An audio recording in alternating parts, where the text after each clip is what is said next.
Hey, Chester. All right.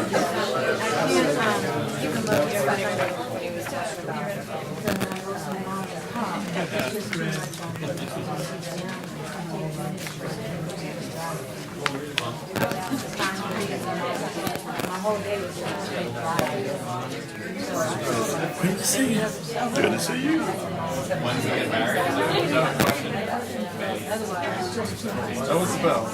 Okay, I've got 7:30, so I'm going to get started. Not like I'm in danger of going past time at the end of class or anything. But we are talking tonight about the rise of the social gospel movement. After the Civil War, America set about rebuilding itself in lots of ways. And this rebuilding occurred at the same time as the Industrial Revolution was reaching full steam in England, and those ideas about mechanization of manufacturing and the way the workforce would be employed were brought over from England, and also lots of people were coming to this country from Europe, and especially Eastern Europe. And so as a result of this confluence of social, cultural, political, and religious ideas all at the same time, there were lots of problems, social problems mostly, but as we'll see, that the social problem wasn't necessarily the heart of the issue, and people at the time realized that. And so the social gospel movement, in all of its forms and its influences forward in history, was both a response to these problems and these changes and a product of the changes themselves that were taking place. But in the end, it was never like a kind of well-defined or even united movement. Lots of people had lots of different ideas about what the social gospel, which is a term from that time period, unlike, say, the Great Awakening or something like that, which was applied later. It was called the social gospel at the time, especially towards the end of its sort of prominence. But lots of people had lots of ideas about what it looked like and what it was supposed to do. So I think maybe the best way to approach the social gospel is to look at the specific actions that churches and Christians were taking in society, and then as we look at those, we'll begin to extract a definition of what the social gospel movement is and what its impacts, even down to today, are. So just to kind of illustrate the scale of the problem,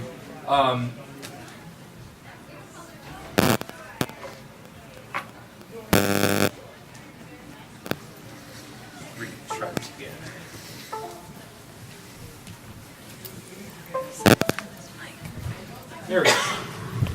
This is a graph showing like basically how many people are in each church as a percentage of the population from 1860, just before the Civil War, to 1926, which is really the end of the kind of prominent period of the social gospel as a discrete movement, if it ever existed as such.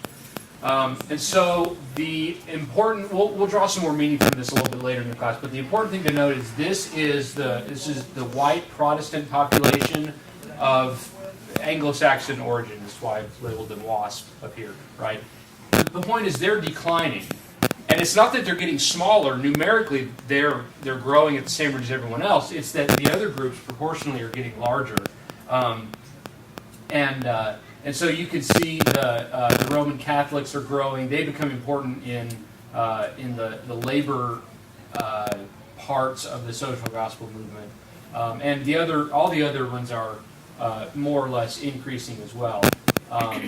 And And so these ones where it kind of stays flat and kind of does this a little bit, that's probably more to do with statistics and reporting than like an actual decline by a whole 2%, you know, between these 2 years or whatever.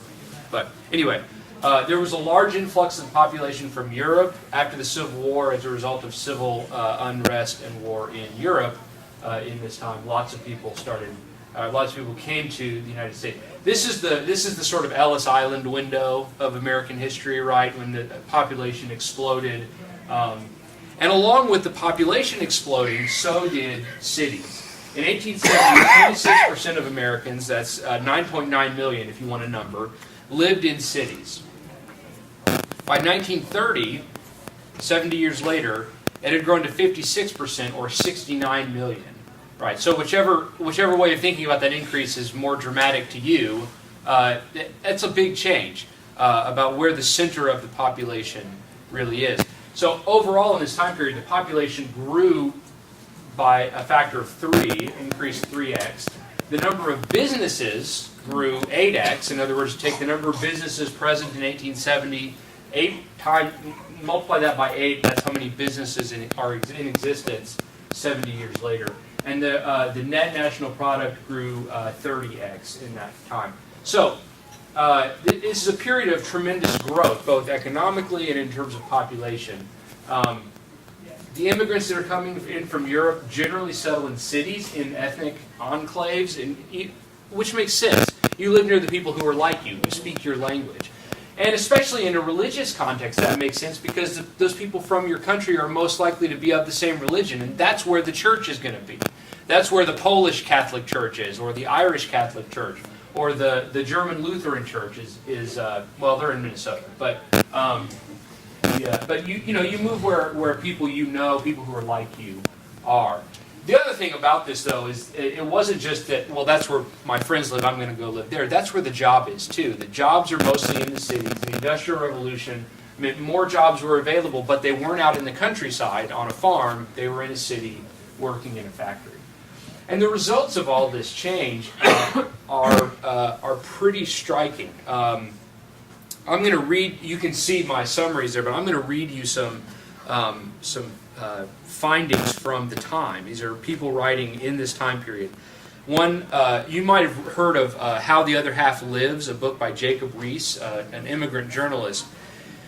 He was looking at the tenements in New York, and he says, there's some summary in here too, but I'll just read it. The tenements in which the poor live, Riis wrote, evoking all the fears and stereotypes that haunted American imaginings of the city, were dark and deadly dens where the home lost all sanctity, where character went undeveloped, where children were damned rather than born into the world. And where were the churches in the poor neighborhoods? Saloons outnumber churches 10 to 1 or more. Either the devil was on the ground first, Riis said, or he has been doing a good deal more in the way of building. The congregation in the saloons was also larger than that in the churches, he reported, and the contributions more liberal the week round. And then another guy, a Roman Catholic bishop named John Lancaster Spalding, he reported, the conditions of life are not favorable to purity, and the grossest sensuality prevails. In the city, where people have no settled home and no local traditions, the loss of good name is often looked upon as a mere trifle. Even the simplest kinds of moral education, such as the teaching of courtesy and good manners, cease to be handed down as sacred heirlooms. Lodging houses where people sleep and eat are not homes. Hired rooms, which are changed from year to year and often from month to month, are not homes. What one finds in these urban dwellings is the grave of the family, not its home. And so the results of all of this change were a loss of the sort of bedrock of what you might think of, at least before this time period, as American morality. There's a loss of traditional family and community ties, including religious traditions.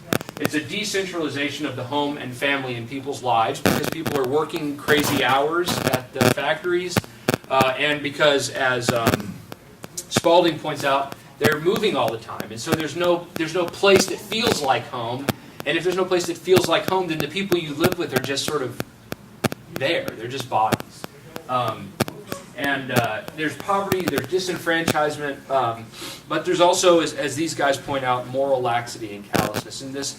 And so there's this influx and growth of minority religious groups, which are often non-Protestant, and the Protestants see that, oddly, the influx of Catholics from various nations and Lutherans and the other big one, doesn't matter. Anyway, they actually saw the influx of those other non-Protestant religious groups as contributing to this problem, rather than being a kind of a bulwark against it. And so the question for Christians in this context was, how do we fix these problems? Changing hearts and motivating them to live better, that is, to work harder, to give back to society, to perform family and social duties.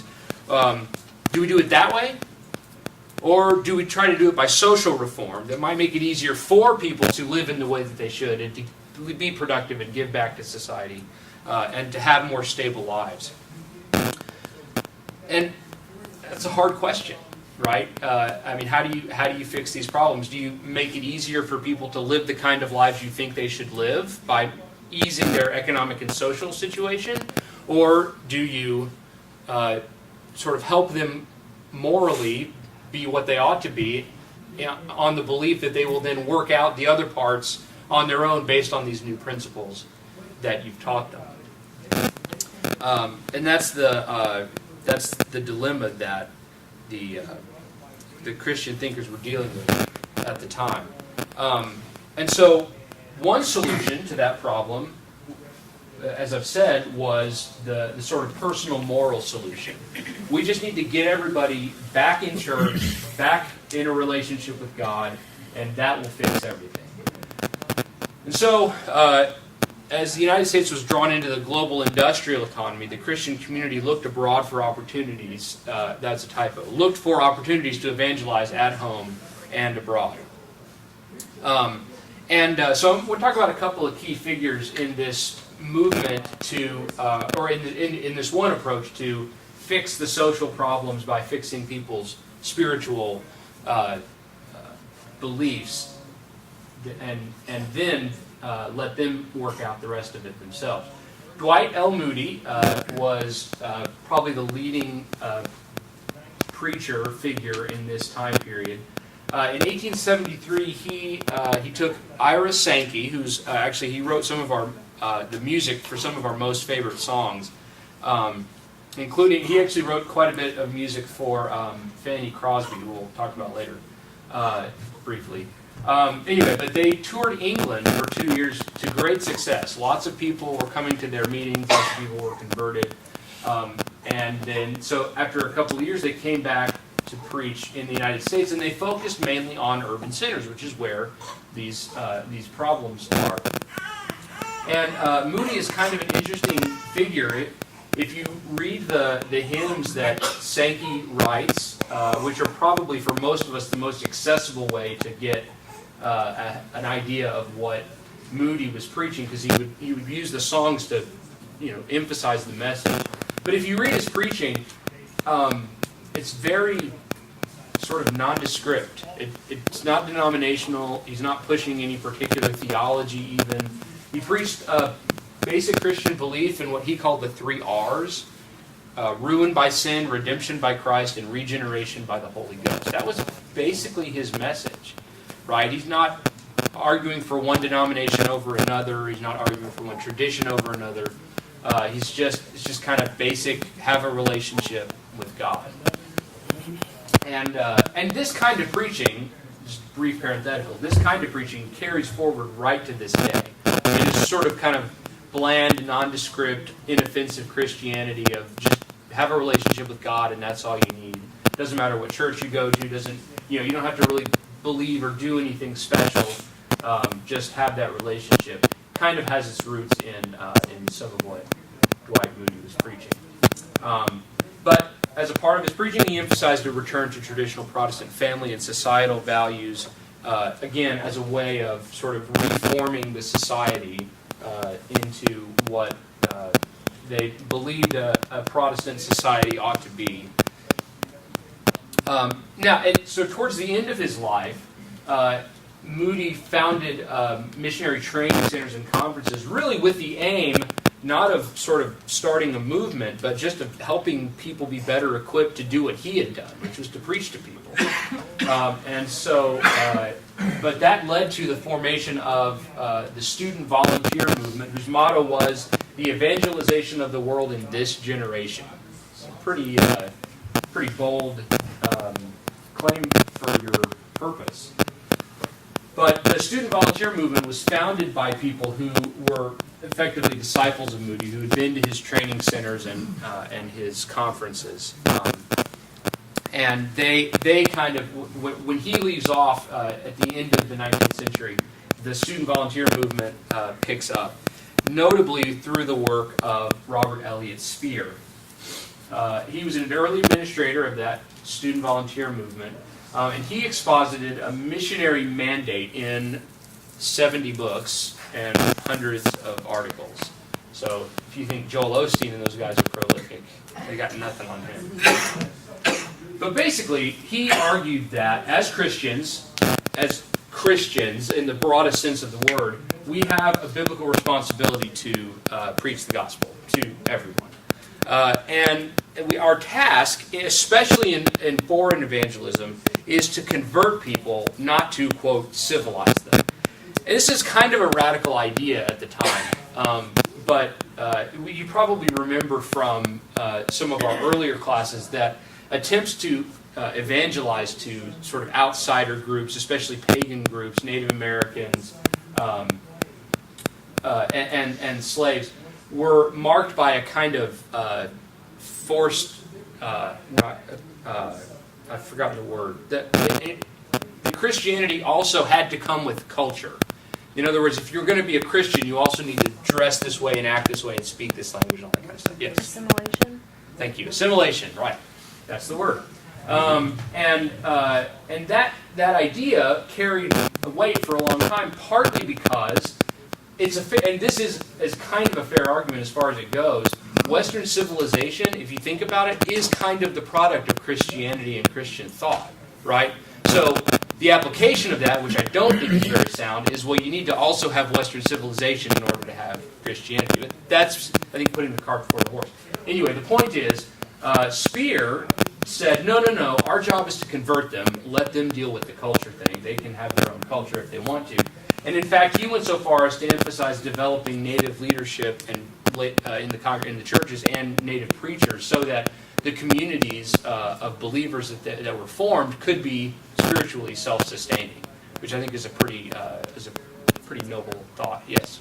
So it seemed like before we got to Spear, you were kind of making a point. It sounded like, it was like, well, let's solve this, individual, personal morality problem.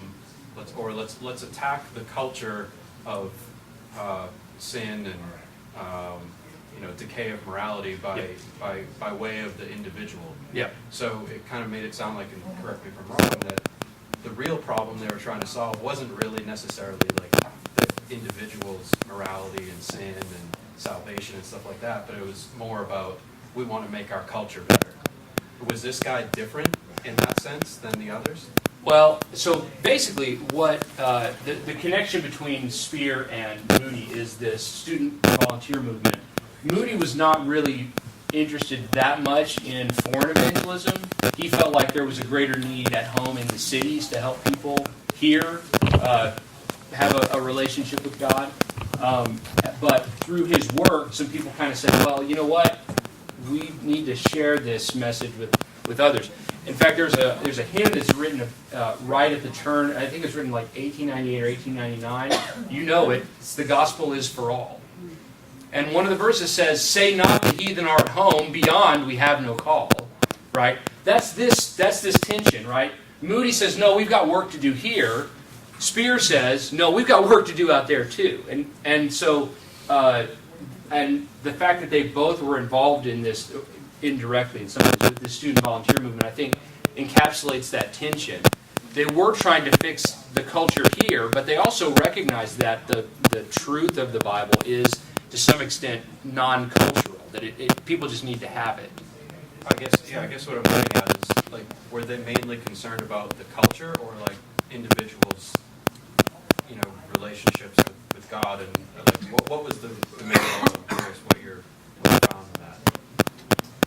Well, and this is not something that comes from either of these two guys, but it maybe makes a little more sense when you think this is sort of the era of the introduction of the idea of accepting Jesus as your personal Savior. Right. And so that's a sort of, like, the first goal is to convert, right? The first goal is to convert, and then, like you said earlier, you know, society sort of shapes after that, right? The task is to convert, not to civilize, because civilization comes as a product of culture. Right. So I don't know if that directly answers your question. Right. So That's how I kind of go ahead. I thought you were going down two paths, maybe I misunderstood you. I think it's part of Jason's path. I thought you were defining these social ills, and that there are kind of different approaches to addressing them. One is you go and, as we often said, convert the soul. The person, Right. life is changed. That will have a change on society, so to speak, but there's a different approach altogether, which Yeah. is to work in a more institutional, large-scale sense of trying to address social injustice ills as opposed to individual conversion. Right.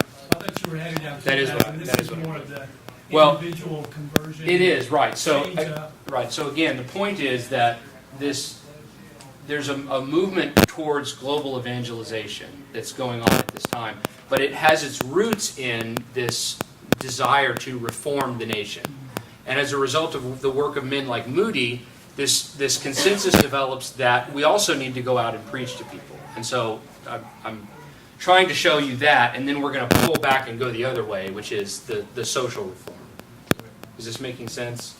Okay. Yes. And I would also say that it's very easy for, like, an ideology like this to be split when looking at other cultures as opposed to our culture. So you can have a more free, like, hey, like, let's just convert people, but they can keep their culture in a sense and let Christianity work its way through their culture. But when you're looking at people who live in America, have lived in America, and are seeing American society change, it's hard for people not to get affected by their views of how their culture should be. And like you said, it's what America culture was married with Christianity in their mind. So they're going to have a very specific view of what a return to a Christian culture is going to look like. Right. It's pretty impossible for them to not have that view. Yeah. No, I think that's right. And we'll explore some other ways that those two ideas are kind of tangled up. Anyway, so does that? Are we all on the same page now? I've been flipping slides, so maybe we're not, but we're all on this slide now. Right? All right. So the other kind of notable thing about Spear that's important to understand for this period of history is that he was one of the first kind of vocal champions in the United States of ecumenism, which is an attempt to ignore denominational differences in favor of cooperating on important issues like evangelism, both domestic and foreign, and moral and social reform. Right? So forget your sort of, are we saved by grace or works? Forget that kind of stuff. Let's just save people and then help them live better by works or grace or whatever. It doesn't matter. But that's the plan, right? Ignore the denominational differences. And so what this does over time is certainly his intent, and it does kind of work for better or worse, is it creates a kind of Christian consensus in society where there's this idea that all the churches support this idea, right? Everybody who's a Christian believes this is what we ought to do. Some examples of that I put here. Before the United States officially entered into World War I, the churches were sort of split here and there about whether going to war in Europe was a good idea. But as soon as Woodrow Wilson said, we're in, all the churches went, yes, we are. Partly because of his position within kind of religious thought, but also just it's this idea that we've all got to work together as churches, as Christians, to accomplish our work. And prohibition is another example, which we'll talk about a little bit more, of the sort of the whole Christian community believes this is the right thing to do. Now, the danger of a perceived consensus includes, there's probably two main things. One is that it can be accompanied by disparagement or even persecution for churches or individuals who seem to fail to fall in line, right? So all the churches believe this, and this church over here is going, no, we don't. And now everybody is mad at this church for not towing the line with everybody else, or with individuals who do the same thing. And you see that in the way that pacifists are treated during times of war, for instance, but who make their argument on Christian grounds that I can't fight, I can't kill people. And all the other churches, are often, at least in the past, have been critical of that position.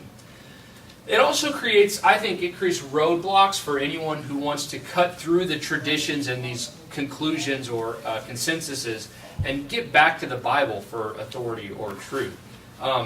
And so, it's probably not a surprise to anyone, but those dangers became realities in many churches of Christ during this time period and subsequent time periods when there was considered to be a Christian consensus in society. Anyone who doesn't fall in line with that is now ostracized for not being a true Christian.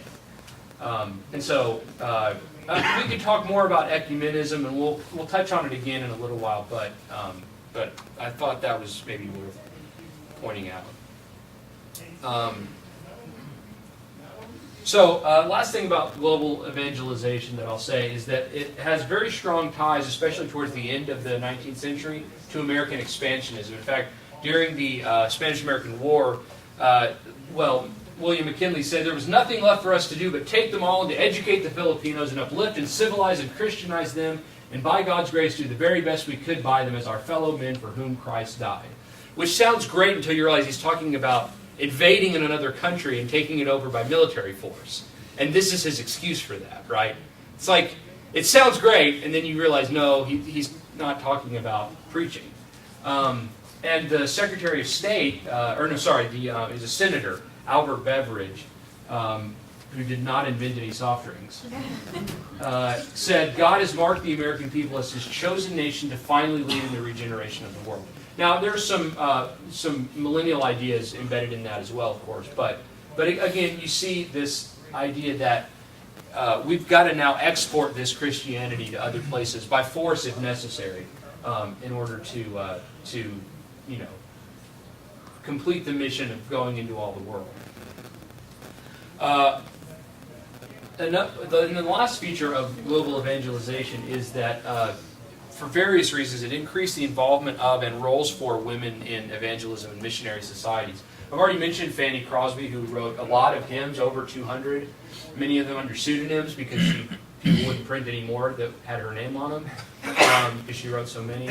And she had a kind of a special relationship with Ira Sankey and wrote a lot of hymns for the meetings that Sankey and Moody were conducting.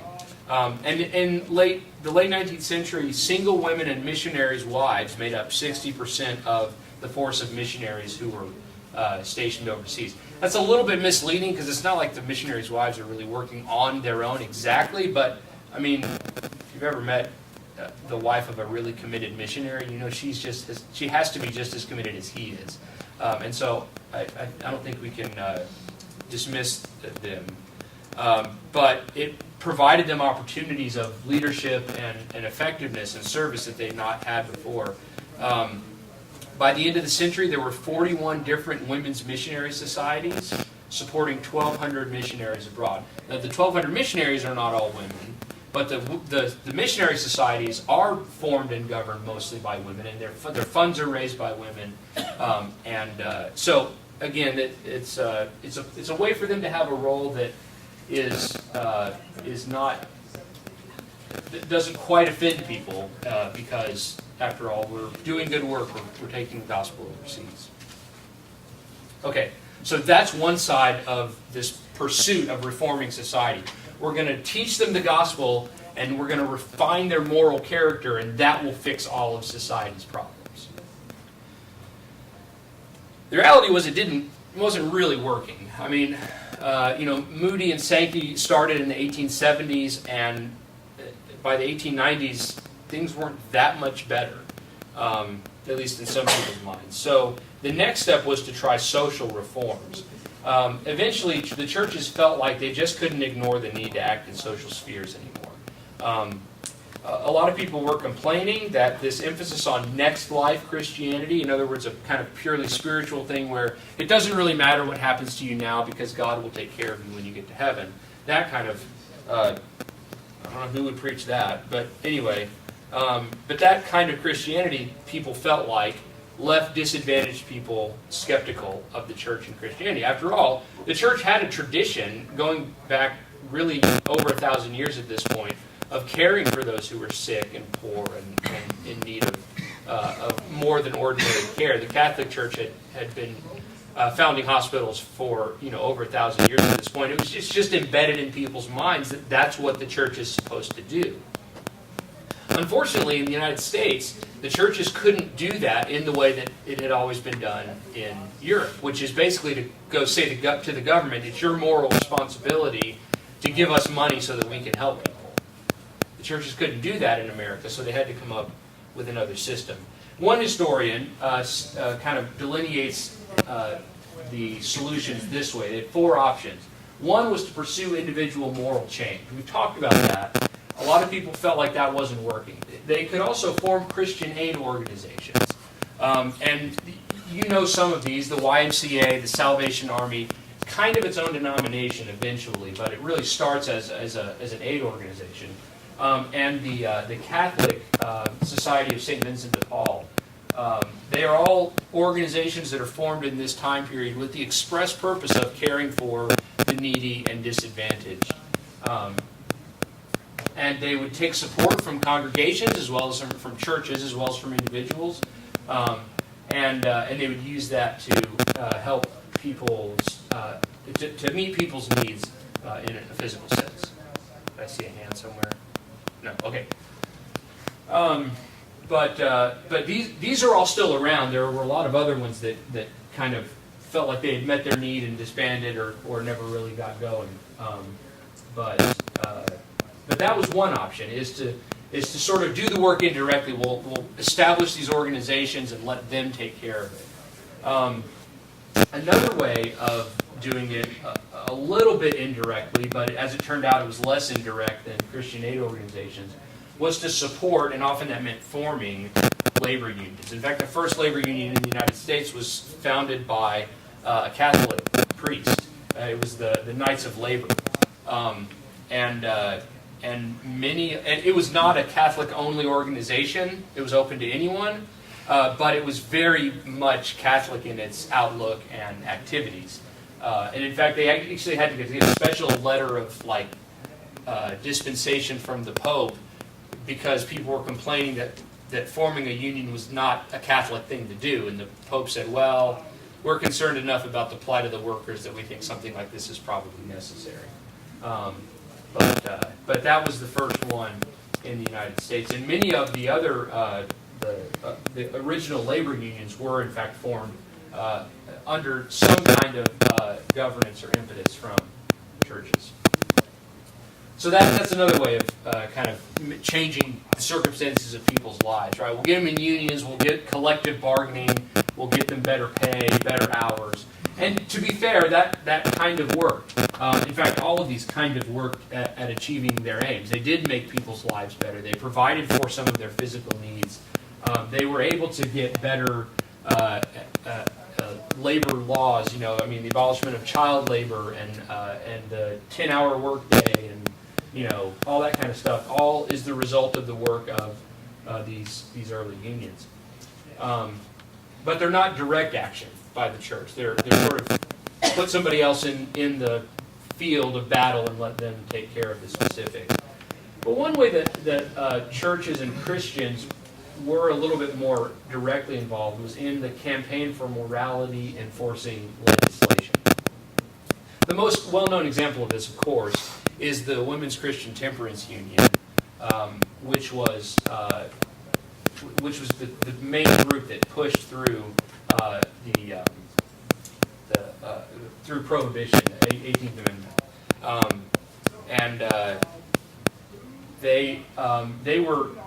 they fought for years. In fact, I've got picture here.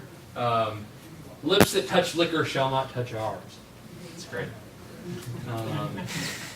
Anyway, the Women's Christian Temperance Union is an example of this very brief period in American history from about 1880 to around 1920, like maybe the end of the First World War, where Christians, Protestant Christians, kind of ran the government in a very real sense. And their idea was that if they elected officials who shared their religious convictions, then they could make the country what it was supposed to be, which was God's nation. So there are presidents like Rutherford B. Hayes and James Garfield, who was only in office for a few months before he was killed. They held comparatively conservative religious beliefs. In fact, James Garfield was a member of the Disciples of Christ, which was a result of one of the first divisions within what we call the Churches of Christ. And by some accounts was even a preacher from time to time. But anyway, both of these men, while they were in office, actually refused to serve alcohol at White House functions in support of the temperance movement, which was pretty radical then and would certainly be radical now for a president to be that open about his conservative religious beliefs. You know, like not wanting to have lunch with a woman unless your wife was there. You know, crazy things like that. You just wouldn't say if you were in office. That was sarcastic. Another good example is William Jennings Bryan. He was the Secretary of State from 1913 to 1915. He was also a part-time preacher, and he worked for reform in education and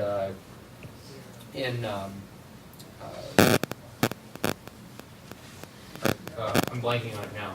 He worked for reform in both before and after he held public office. And in fact, he actually resigned his position as Secretary of State in 1915 because it was clear that Woodrow Wilson, who was the president at the time, who was also fairly conservative, he's up there, was going to take the nation to Europe and go to war. And he felt like that he just couldn't do that in good conscience, so he resigned his position so that he wouldn't have to be involved in that. And President Woodrow Wilson was also very conservative, and he tried actively to base foreign and domestic policies on Christian ideologies. In fact, in some ways, the League of Nations, which was a forerunner to the United Nations, was, in his mind at least, an attempt to unite all of these Christian nations to sort of further the social work that Christians were supposed to be engaged in. So Christian political power really peaked in 1917 with the passage of the 18th Amendment that banned alcohol sales. Yes? Two comments. So it seems as if, just on the first point, it seems as if, just in terms of Christianity, we've come full circle. The folks who, if you want to say, came to America to establish these societies so that they could be perfect Christian society. They failed, Yep. So America has taken 2 centuries and got back to the same place where they're trying to Yep. become a Christian nation. Yes. And if you hang on for another century, it's going to happen again. Actually, a little bit less than a century. Right, it just seems that way. Yep. And then I'm looking at this social gospel movement, and I'm wondering, it seems as if the social gospel movement that we have today seems a little different in the sense that, or maybe this is a question for you. The social gospel today seems to be, one is, hey, politics, or one is, hey, it's not just come to church and doing the spiritual things, but it's also the other fun social activities that one can do. Is this coming out of this movement, or is this? Yeah, in fact, that's where the involvement of the YMCA, for instance, is a good example of that. The idea was they wouldn't have described it this way, and so I'm going to caveat it with that before I say this, which is, well, if we can get them here, if we can attract them with food or basketball or whatever, then we can talk to them about the things that are more important. And so that thread of it, as I said, they were kind of successful at some of their aims. They got people in the door. Now, whether they actually managed to convert that many of them, I don't know. But that was certainly a part of the effort. And that's probably, in terms of physical legacy, that might be the greatest legacy, is that kind of social element of preaching that continues to this day. Yeah, that's a good question. Anything else about this part? Yes. It is interesting to note. I'm hard to say this. We talked about that idea of Christians. There's this consensus that Christians believe in these political ideas, and I think that idea carries through today. That if you pay attention, Rutherford B. Hayes and James Garfield are a certain type of president, and Woodrow Wilson is a completely different other side of president. And they're both basing their political beliefs off of their religious ones. Yeah. So that idea that I can elect a Christian and therefore these political things will be done, it makes sense, but it isn't reality. Right. That's because people will interpret things differently. Yep. I think that's a good application for today as well, actually. And as I said at the beginning, this is not really a unified movement. It's sort of like an idea, a term that sort of covers a lot of different attempts and trials and errors and pursuits going in different directions. But we'll hopefully get to a little bit of a kind of a cohesion at the end. So back to this chart. This time period that we're talking about in our class is the time period that's on this chart, 1860 to 1926. This decline on this line and the rises on this line, which continue to rise as you get off the chart, comparatively, that's the death knell of Protestant America. This is it in action, right?